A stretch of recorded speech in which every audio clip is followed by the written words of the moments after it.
4 गाड़ियां लगी हुई हैं। मैं आपको विद प्रूफ चीजें करके दिखा रहा हूँ भाई। वो बंदा मेरी फैमिली 2 घंटे से खड़ा था। अब मेरा दिमाग खराब हो गया ये बात सुन के कि भाई इतना बड़ा बैटरी पैक से 120 चलाओ ना। वीडियो को एंड तक देखना। तो यार अब हम लोग निकल चुके हैं नोएडा से लखनऊ के लिए। गाड़ी हम लोग ने अभी जो टोटल दिल्ली में चला रखी है वो अप्रॉक्स 550 किलोमीटर के अप्रॉक्स हम लोग ने गाड़ी दिल्ली में चलाई है। उसकी भी कॉस्टिंग मैंने कुछ जगह बाहर भी चार्ज करी, वो मैं आपको स्क्रीनशॉट के साथ लगा के दे दूंगा। ट्रिप भी हम लोग का 0 हो चुका है। तो हम लोग अब देखेंगे कि अगर कोई नोएडा से लखनऊ आ रहा है या दिल्ली से लखनऊ आ रहा है तो सबसे पहला स्टॉप उसका कहाँ पड़ता है। तो यहाँ जो हम लोग ने लगाया है ये 130 किलोमीटर पे है मामा यादव। उसके पास बहुत सारे जो मथुरा कट के पास रेस्टोरेंट्स बने हैं वहाँ और भी बहुत सारे चार्जर्स लगे हैं, पर उसमें कौन सा उस समय अवेलेबल है वो हम लोग देखते हैं वहाँ पहुँच। तो 130 के हिसाब से 1 घंटा 35 मिनट दिखा रहा है, तो ठीक दिखा रहा है। तो सबसे पहला हम लोग का जो चार्जिंग स्टॉप होगा वो यहाँ होगा। ये छोटी बैटरी पैक है, इस वजह से उसका पहला चार्जिंग स्टॉप यहाँ है। अगर आपके पास इसके बड़ा बैटरी पैक है जैसे नेक्सॉन या विंडसर या पंच में 45 किलोवाट आता है, में आप जो चार्ज कर सकते हैं उसमें आप फतेहाबाद टोल पे चार्ज कर सकते हैं या फिर आप सीधे आगरा टोल क्रॉस करके वहाँ चार्जिंग कर सकते हैं। वहाँ भी साइड में चार्जर्स लगे हैं, राइट हैंड साइड और लेफ्ट हैंड साइड दोनों लगे हैं। अडानी की लगे हैं, वहाँ भी आप चार्ज कर सकते हैं। वहाँ चार्जिंग यूनिट जो है 10 रुपए है। ठीक है, अब हम लोग यहाँ पहुँचते हैं और फिर बताते हैं कितना हम लोग की कॉस्ट आई, कितना हम लोग का टाइम लगा और इसके बाद जो हम लोग चार्जिंग स्टेशन है वो हम लोग को कितनी दूर पे पड़ेगा। तो मिलते हैं आगे आपसे।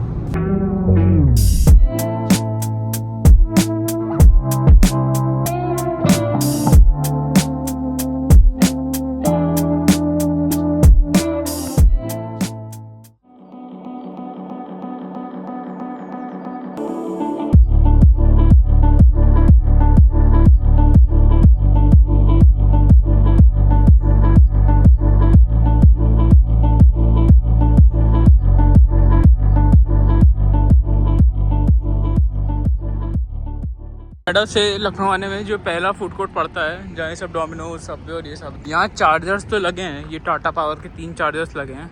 तो इसके बाद हम लोग अभी मथुरा पहुँचते हैं, वहाँ दिखाते हैं क्या रहता है। तो अब तब मिलते हैं आपसे।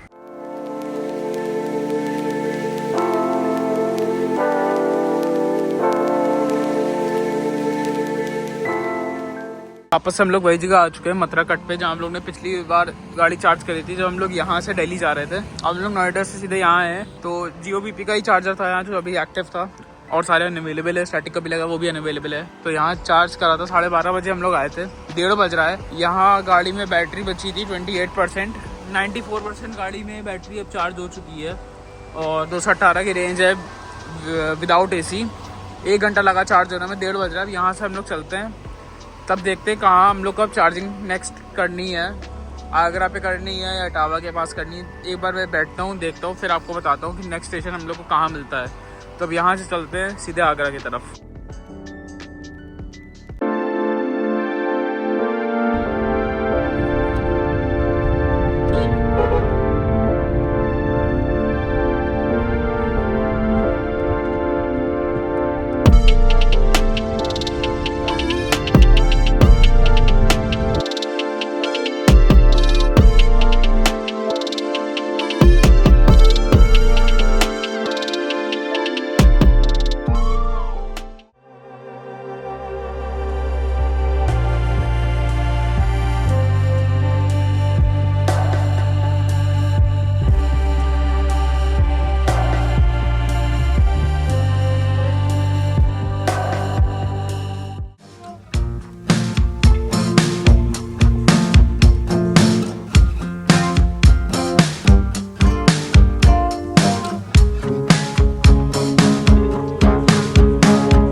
जो आप अभी कट देख रहे हैं इटावा वाला, यहाँ से पिछली बार अपोजिट साइड से हम लोग ने अपनी गाड़ी उतारी थी।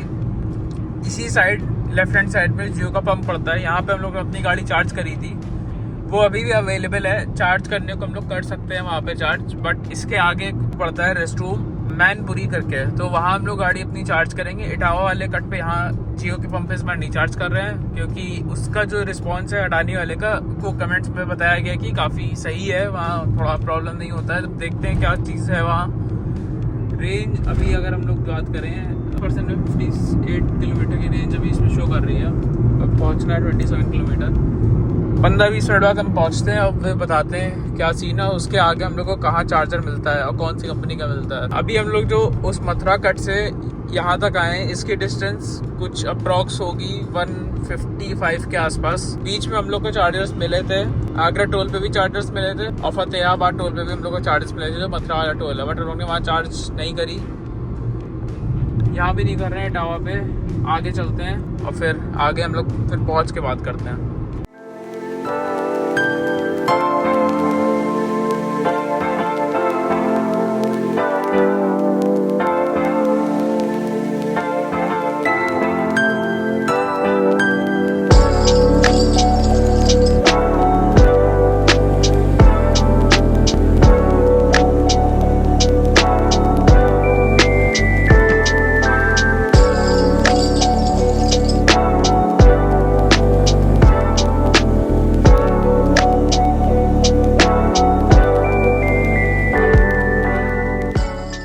मैनपुरी लगता है एरिया।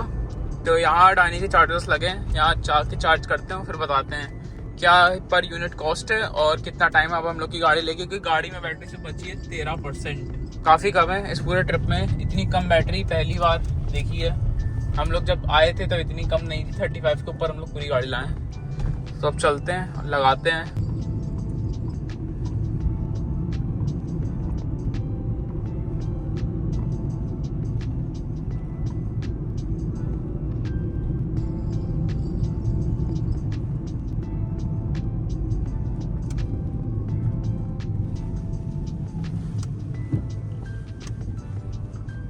चार्जर्स वो देखिए सामने लगे हैं। कितनी यार गाड़ी पहले से ही लगी हुई है, 3 गाड़ियां पहले से लगी हुई हैं, 2 हैरियर ईवी, 4 गाड़ियां लगी हुई हैं, 1 पंच, 2 हैरियर और 1। यार हम लोग जो 4 बजे यहाँ आए थे तो यहाँ आपने देखा था 4 ईवी खड़ी थी, 1 हैरियर, 1 XEV9, 1 पंच और 1 और हैरियर खड़ी थी। उसमें प्रॉब्लम क्या थी, 2 गन्स जैसे इसमें लगी हैं तो 1 गन चल रही थी, उसमें 2 गन लगी, 1 गन चल रही थी। ये सब गाड़ी वेटिंग में थी, जो 2 एक्स्ट्रा खड़ी थी। 45 मिनट हम लोग के वेस्ट हो गए। उसमें से एक गाड़ी गई 15-20 मिनट बाद, तो हम लोग ने लगाई, चार्जर चल गया हम लोग की गाड़ी में, पर जैसे ही 10 मिनट चला बस फिर बंद हो गया। 10 मिनट में वही 5-7% जो गाड़ी चार्ज हुई। ये भी मशीन नहीं चल रही है, उसमें 1 गन चल रही थी, उसमें 1 XEV9 चार्ज हो रही थी। अच्छा वो XEV9 वाला 35 लाख रुपये खर्च करके खड़ा था, उससे जब बात करी वो 2 घंटे से खड़ा था भाई। रोड के उस साइड राइट हैंड साइड में वो है चार्जर अडानी गई, वहाँ लाइट नहीं आ रही थी, वो 2 घंटे से वहाँ खड़ा था। वो पूरा यू टर्न करके घूम के इस साइड आया, यहाँ 240 किलोवाट जैसे है यहाँ, तो ये आउटपुट 240 का नहीं दे रहा था। वो बता रहा था ये ख़राब हो गई थी, तो कोई आके इसको रिपेयर करके गया था, तो ये आउटपुट से 35 ही किलोवाट का दे रहा था गाड़ी में, तो उसमें गाड़ी में टाइम लगा। फिर ये मशीन मैंने रीसेट करवाई कॉल करके, तो ये जब रीसेट हुई तब गाड़ी यहाँ लगी। अब यहाँ भी गाड़ी में आउटपुट 15 किलोवाट का जैसे इनपुट लेती है, या 15 किलोवाट से कम में इनपुट मिल रहा था गाड़ी को, तो गाड़ी चार्ज होने में और टाइम ले रही थी। 70% हुई, टाइम ख़त्म हो गया था। फिर हम लोगों ने गाड़ी यहाँ लगा दी 240 में। यहाँ हम लोग 100% करके गाड़ी लेके चलेंगे अपनी। इसके आगे जो 117 किलोमीटर पे एक और फूड कोर्ट है, वहाँ अडानी का लगा है और जियो बीपी का लगा है। अडानी वाला फॉल्टेड है, वो जब से लगा है 6-7 महीने से तब से फॉल्टेड है, मतलब वो उसको रिपेयर भी नहीं कर रहे हैं। जियो बीपी का है, वहाँ पर इशू है कि यार वहाँ लाइट अगर चली गई तो आपकी गाड़ी नहीं चार्ज होगी। हम लोग को जाना है लखनऊ, वो 210 किलोमीटर है। अच्छा अभी अगर मैं ऐसे रेंज दिखाऊँ गाड़ी में तो 97 पे 223 की रेंज दिखा रहा है। ये विदाउट एसी रेंज है। अब अगर यही ट्राई करते हैं सिंगल चार्ज में, इसको हम लोग लखनऊ लेके जाते हैं, एसी बंद करके जाते हैं, 60-70 क्रूज करते हैं, देखते हैं किस पे ज़्यादा एवरेज कम आ रहा है। 117 पे देखेंगे, अगर लाइट आ रही होगी तो हम लोग चार्ज करते हैं, नहीं तो अपोजिट साइड जाना पड़ेगा। देखते हैं वहाँ पहुँच के क्या करना पड़ेगा। पर अडानी का सिर्फ एक ये जगह है मैनपुरी, सिर्फ यहीं ये चार्जर्स अच्छे हैं। इसी के राइट हैंड साइड में वहाँ भी थोड़ा लाइट का इशू है। इसमें फ़ायदा क्या है, ये अगर चलते रहें कंटिन्यूसली, ये 10 रुपये यूनिट के हिसाब से पैसा लेते हैं, तो काफ़ी कम पड़ता है। अभी जैसे मैंने गाड़ी लगाई तो मेरी गाड़ी अप्रॉक्स 200 या 190 या 170-80 रुपये में फुल हो जाएगी, और उसमें चलेगी कितनी, 170 चल जाएगी। तो 1 रुपये रनिंग कॉस्ट आ रही है। हो सकता है उससे अगर मैंने सिंगल चार्ज में इसको पहुंचा दिया लखनऊ, तो उससे भी 1 रुपये से भी कम की चार्जिंग कॉस्ट आएगी, जो घर में जैसे यूनिट सप्लाई होती है जिस रेट पे इलेक्ट्रिसिटी, उसी रेट पे पड़ेगी। तो ये सब कुछ है। अच्छा इसमें टाइम लग रहा है मुझे चार्ज करने में, क्योंकि ये गाड़ी सबसे छोटी है, एंट्री लेवल है। अगर पंच टाइप की गाड़ी हो वो एक चार्ज में 250 चलती है। 80, 85, 90 की स्पीड पर आप क्रूज़ कर रहे हैं तो सिंगल चार्ज में लखनऊ पहुंच जाएगी। ये सिर्फ मैं ट्राई करने के लिए लाया था। बाकी अगर आपके पास इससे कोई भी बड़ा बैटरी पैक है तो भाई आप एक्सप्रेस वे पे आराम से आ सकते हैं। अच्छे से ट्रिप प्लान करिए कि कहाँ चार्जिंग करनी, कहाँ बैकअप करना। बैकअप मैंने करके मैं पहली वीडियो में गया था, इस वीडियो में मैंने कहीं बैकअप नहीं करा है। इसमें मैंने सिंगल चार्ज में गाड़ी लगाई है। 155, 170, 140 ऐसे बीच में मैंने कहीं भी बैकअप मेंटेन नहीं करा। अगर करता तो हो सकता है सही रहता, पर अगर नहीं करा तभी कोई प्रॉब्लम नहीं थी, क्योंकि चार्जर्स जो इस साइड थे वो थोड़े रिलायबल थे, इस वजह से बस बैकअप नहीं करा, ये था। तो अगर आप ईवी से एक ट्रिप प्लान कर रहे हैं और आपके पास से बड़ा बैटरी पैक है तो भाई बिल्कुल आप कर सकते हैं, बहुत आराम से कर सकते हैं। ईवी रिलायबल तो है। पूरी कॉस्टिंग में सब कुछ एंड में या स्टार्टिंग में पूरी दिखा दूंगा, कहाँ कहाँ स्टेशन हैं। और अगर आपको जानना है कि कैसे ढूंढ सकते हैं, बिकॉज मैंने अडानी पे भी चार्ज करा है, मैंने टाटा पावर पे भी चार्ज करा है, मैंने जियो बीपी पे भी चार्ज करा है और मैंने स्टैटिक पे भी चार्ज करा है। हर चार्जर अलग अलग ऐप से चलता है। बाकी एक कॉमन ऐप भी है जिससे आप सब कुछ देख सकते हैं। डिटूर मैंने कहीं भी ऐसा नहीं लिया अभी तक, तो देखते हैं। अभी तो गाड़ी चार्ज हो चुकी है, यहाँ से निकलते हैं, नेक्स्ट पे जाते हैं, वहाँ मिलते हैं आपसे। लखनऊ यहाँ से 212 किलोमीटर है। हम लोग गाड़ी 99% करके वहाँ से निकले थे। अभी जो चार्ज हम लोग ने करा है,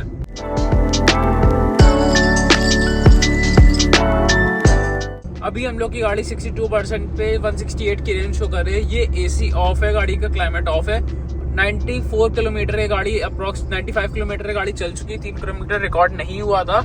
और वहां से निकलने के बाद हम लोगों ने डिसाइड किया था कि एक टेस्ट करते हैं कि अगर हम लोग एक चार्जिंग स्टेशन पे कार नहीं चार्ज करते तो हम लोग अपनी क्या डेस्टिनेशन पे आराम से पहुंच सकते हैं कि नहीं। उसके लिए हम लोग अपनी गाड़ी क्रूज कर रहे हैं 50 to 60 किलोमीटर की रेंज में। गाड़ी में कोई भी क्रूज कंट्रोल नहीं है, सिर्फ पैर से हम लोग गाड़ी क्रूज कर रहे हैं। बहुत ही लाइट पैडल से गाड़ी चल रही है। इसका रीजन ये था कि जैसे अभी हम लोग का अराइवल टाइम 9:55 है, 1 घंटा 35 मिनट हम लोग को दिखा रहा है। अगर हम लोग इस गाड़ी को 70, 80 या 85 to 90 के बीच में क्रूज करते हैं, आरपीएम इसका अभी 1 पे चल रहा है, ये 2 पे आ जाएगा जब 85 to 90 हम लोग क्रूज करेंगे। भाई देखो, इसमें हो सकता है 10-15 मिनट का फर्क आपको मिले, ठीक है।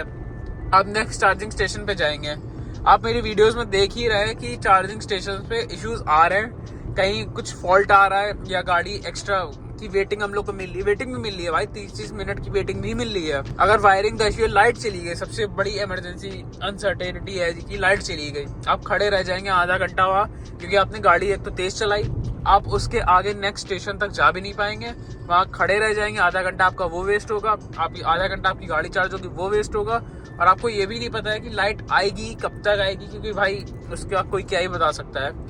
50 to 60 की अप्रॉक्स रेंज में अगर हम लोग क्रूज करेंगे, 97 किलोमीटर अप्रोक्स हम लोग अभी चल चुके हैं, 167 की रेंज इसमें है और हम लोग की डेस्टिनेशन सिर्फ 110 किलोमीटर है भाई। अगर हम लोग एक चार्जिंग स्टेशन जो अभी 15-20 किलोमीटर बाद आ रहा है वो हम लोग अगर स्किप भी कर दें तब भी हम लोग अपनी डेस्टिनेशन पे आराम से पहुंच जाएंगे। ये जो एक वे है ऐसे क्रूज करने का, टेस्ट हम लोग इस वजह से कर रहे हैं क्योंकि हम लोग ने देख लिया भाई बहुत ज्यादा इसमें ऐसे चलने में हम लोग का ज्यादा बेनिफिट है, ना कि हम लोग को चार्ज करने में हम लोग का ज्यादा टाइम वेस्ट हो रहा है। क्योंकि मशीन्स में कभी कभी ये भी इशू आता है कि अगर 60 किलोवाट की है तो वो उतना इनपुट नहीं दे रही जितना उसको देना चाहिए। 35 किलोवाट का इनपुट नहीं दे रही है, 60 की जगह वो 20 दे रही है, 18 दे रही है, ये इशू आता है। तो गाड़ी जहाँ आपकी आधे घंटे में चार्ज होनी होती है वो चार्ज होती है 45 मिनट्स की 50 मिनट्स में। तो ये इशू है। अगर आप इस स्पीड पे क्रूज कर रहे हैं तो थोड़ा सा आपको लगेगा आप धीमे चल रहे हैं, पर भाई आप एकदम सेफ राइड कर रहे हैं।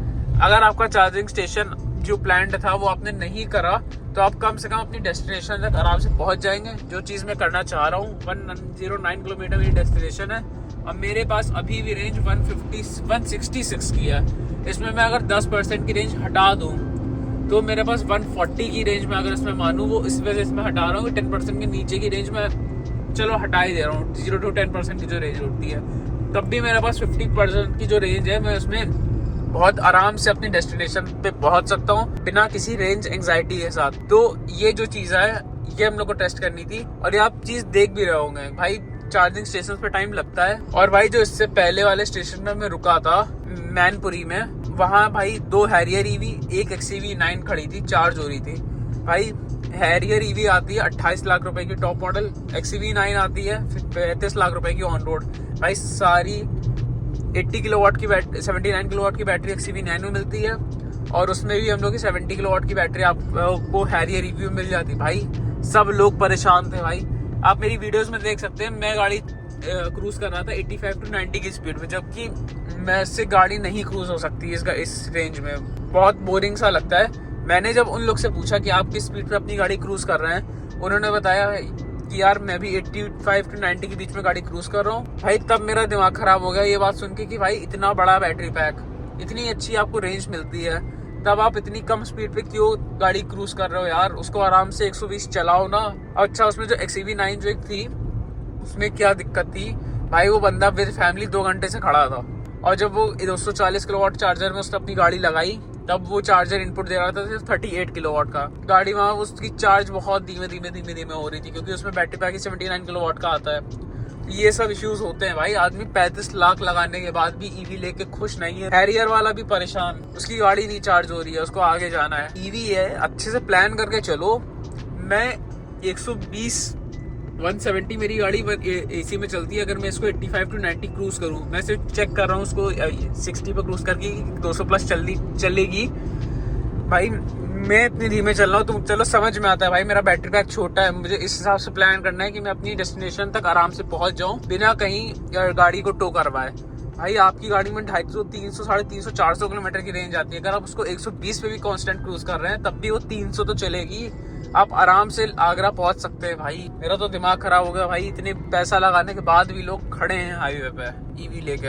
आराम से प्लान करके चलो, पूरी कोई प्रॉब्लम नहीं आती है भाई। रिलायबल है ईवी इंफ्रास्ट्रक्चर अच्छे से अगर आपने प्लान कर रखा है। बाकी लोग कहने को तो कुछ भी कहते हैं कि भाई पेट्रोल पंप या ये वो कुछ भी, सबकी अपनी अपनी थिंकिंग होती है। मैं आपको विद प्रूफ चीजें करके दिखा रहा हूँ कि भाई ऐसी ऐसी चीजें होती हैं, क्या सिचुएशंस होती हैं और कैसे आप ड्राइव कर सकते हैं ईवी को कि आपको अच्छे से अच्छी रेंज मिल पाए।